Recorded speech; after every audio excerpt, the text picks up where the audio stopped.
Salam, salam bahagia. Apa kabar? Saya berdoa dan berharap kiranya saudara-saudaraku yang terkasih di dalam Tuhan Yesus Kristus senantiasa dalam perlindungan kasih Tuhan. Dan pada kesempatan ini, saya hendak sharing pengalaman kehidupan yang bertemakan atau berjudul Siapakah Tuhan Yesus Kristus itu dan mengapa saya percaya. Saudara-saudaraku yang terkasih di dalam Tuhan Yesus Kristus, paling tidak ada 3 hal yang membuat saya percaya. Ada 3 poin. Yang pertama, saya percaya kepada Tuhan Yesus Kristus karena panggilan dan pilihan Tuhan. Jadi bukan saya yang mencari Tuhan, tetapi Tuhan yang mencari saya. Tuhan yang mengajak saya, memanggil saya, dan memilih saya untuk percaya kepada Tuhan Yesus Kristus. Kemudian ketika saya percaya kepada Tuhan Yesus Kristus, saya berusaha belajar untuk semakin mengenali siapa itu Tuhan Yesus Kristus. Maka poin yang kedua adalah saya dapat mengenali Tuhan Yesus Kristus melalui kitab suci, melalui Alkitab, kitab sucinya orang Kristen. Jadi saya harus membaca kitab suci, saya harus membaca Alkitab, dan saya harus meyakini bahwa Alkitab ini adalah firman yang hidup. Jadi dengan saya percaya kepada Tuhan Yesus Kristus karena panggilan dan pilihan Tuhan Yesus Kristus, maka saya harus belajar untuk mengenali Tuhan. Siapakah Tuhan Yesus Kristus itu melalui firman Tuhan ini. Dan kemudian setelah saya membaca kitab suci, setelah saya membaca Alkitab firman Tuhan yang hidup ini, saya semakin dapat belajar memahami siapa Tuhan Yesus Kristus itu. Seperti yang pernah saya sampaikan, bahwa ketika kemudian saya membaca kitab suci ini, Tuhan Yesus Kristus adalah perwujudan kasih Tuhan kepada manusia. Karena manusia sudah berdosa di hadapan Tuhan. Semua manusia sudah berdosa.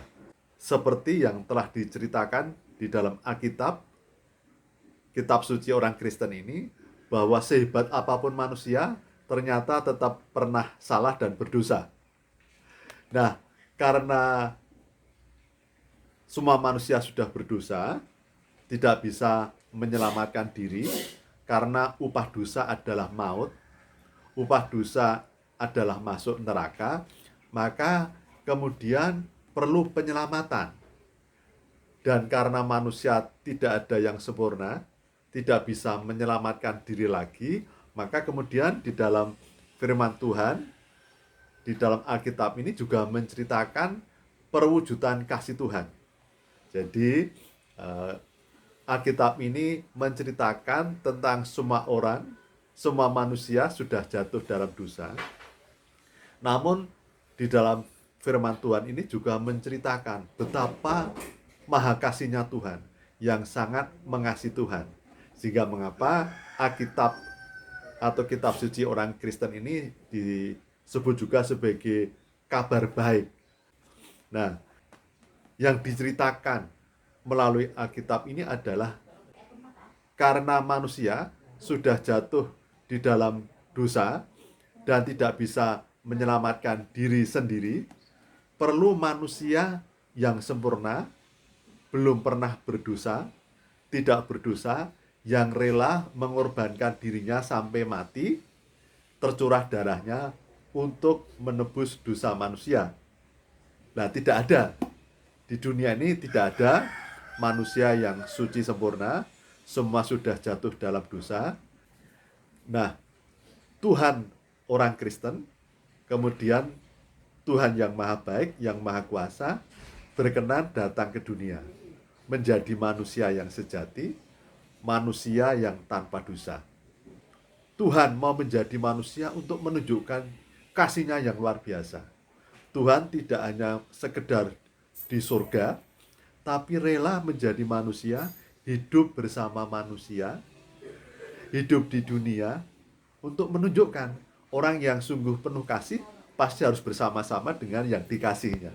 Nah, Tuhan berkenan datang ke dunia, menjadi manusia, hidup bersama dengan manusia, bahkan kemudian rela menderita, dianiaya, difitnah, dikhianati, dihina, diludahin, dan kemudian sampai mengorbankan dirinya, tercurah darah di kayu salib. Dan kemudian turun ke alam maut dan bangkit untuk menunjukkan bahwa Tuhan sungguh maha kasih yang rela mengorbankan diri menjadi juru selamat penebus manusia dan bangkit untuk menunjukkan Tuhan adalah maha kuasa. Tuhan yang maha kasih dan maha kuasa datang ke dunia menjadi manusia. Tuhan yang maha kuasa pasti bisa menjadi apa saja. Menjadi manusia juga bisa. Ini dalam firman Tuhan. Tetapi kalau manusia menjadi Tuhan jelas tidak mungkin. Jadi dalam firman Tuhan, di dalam Alkitab, kitab suci orang Kristen ini menceritakan Tuhan yang mau menjadi manusia. Tuhan yang maha kuasa, Tuhan yang maha kasih, menjadi manusia, hidup di dunia bersama manusia yang berdosa, kemudian menjadi juru selamat penebus manusia, merelakan diri, terhina, teraniaya, terluka, menderita, tercurah darah di kayu salib untuk menebus dosa-dosa manusia, menjadi juru selamat dunia dan manusia, dan bangkit untuk menunjukkan kuasanya kembali. Jadi itu yang pertama. Yang kedua, saya bisa belajar mengenali Tuhan Yesus Kristus melalui penyertaan di dalam hidup saya, saudara-saudaraku. Ternyata hidup saya sejak kecil, sejak remaja, sampai sekarang, saya mendapatkan perlawatan, perlindungan, dan penyertaannya. Saudara-saudaraku, pernah saya memberikan kesaksian bahwa hidup saya sejak kecil, saya mengalami ketertekanan, depresi, dan kemudian setelah pensiun, saya dirawat 8 dokter spesialis. Saya hampir mati, saya hampir meninggal dunia. Karena di dalam usus besar saya ada tumor, kemudian saya dipotong usus 1 meter. Kemudian saya serangan jantung, saya operasi batu ginjal, kena asam urat, kemudian masih banyak lagi, jadi 8 spesialis dokter. Dan sekarang saya dalam proses pemulihan, saya dapat merasakan bahagia damai sukacita, fisik saya semakin sehat, dan itulah saya dapat mengenali Tuhan Yesus Kristus bukan karena kata orang, tetapi karena Tuhan selalu menyertai hidup saya. Oleh karena itu, saudara-saudaraku, jika saudara-saudaraku ingin sungguh-sungguh mengenali Tuhan, ingin mengenal Tuhan Yesus Kristus secara pribadi, maka yang pertama yang dilakukan membuka hati. Dengan sungguh-sungguh membuka hati sehingga Tuhan berkenan mencari, memanggil, memilih kita. Yang kedua, membaca firman Tuhan. Jangan a priori dulu. Juga jangan kata orang. Sebelum mengatakan kitab suci atau Alkitab orang Kristen asli atau palsu, dibaca dulu.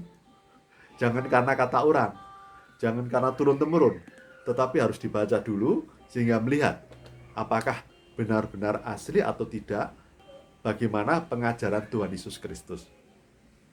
Dan kemudian setelah itu kita akan dapat mengenali dalam hidup kita seberapa jauh penyertaan Tuhan di dalam hidup kita. Bahwa saya menjadi orang Kristen dan mengenal Tuhan Yesus Kristus dan percaya kepada Tuhan Yesus Kristus sebagai Tuhan yang menjadi manusia, menjadi juru selamat dan penebus dunia, juru selamat dunia, juru selamat manusia, dan juru selamat diri saya adalah karena Tuhan yang memanggil, memilih, dan mencari saya.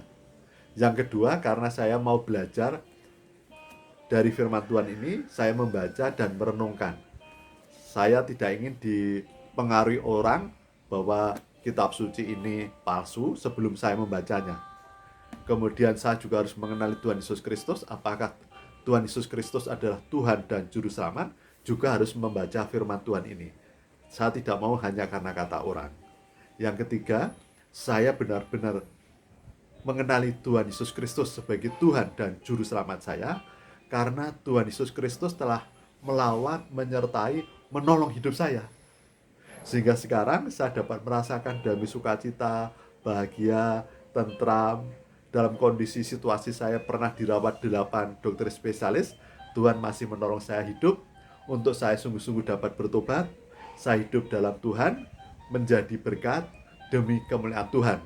Jadi sekarang hidup saya sepenuhnya untuk Tuhan, untuk menyenangkan hati Tuhan, agar saya mendapat perkenan Tuhan, bahagia di dunia ini, damai sejahtera, hidup bahagia di dunia, dan ada harapan bersama Tuhan nanti ketika dipanggil Tuhan, bersama Tuhan di surga. Bahagia bersama Tuhan. Salam, salam bahagia, Tuhan memberkati.